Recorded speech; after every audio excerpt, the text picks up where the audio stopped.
आज आमच्या घरी करायचे होते रव्याचे इडली.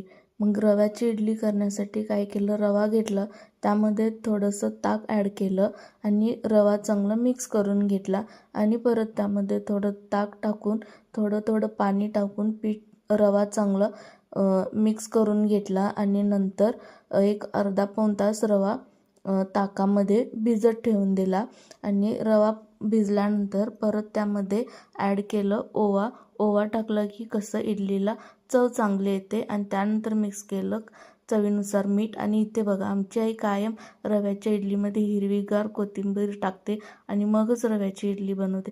तुम्ही कधी असे केले आहे का रव्याची इडली कोथिंबीर टाकून? नक्की कमेंट करा. आणि परत त्यामध्ये ॲड केलं खायचा सोडा आणि खायचा सोडा ॲड केला आणि त्यानंतर इडलीच्या भांड्यामध्ये पाणी टाकून पाणी उकळण्यासाठी ठेवून दिलं.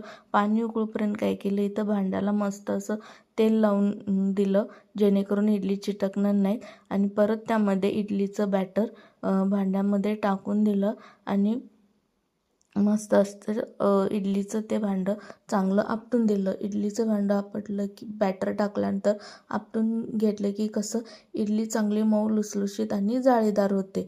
मग नंतर इडली चांगली 10-15 मिनटासाठी शिजण्यासाठी ठेवून दिली. मग काय इथं 10-15 मिनटानंतर माझी इडली मस्त अशी मऊ लुसलुशीत आणि जाळीदार इडली शिजून तयार झाली.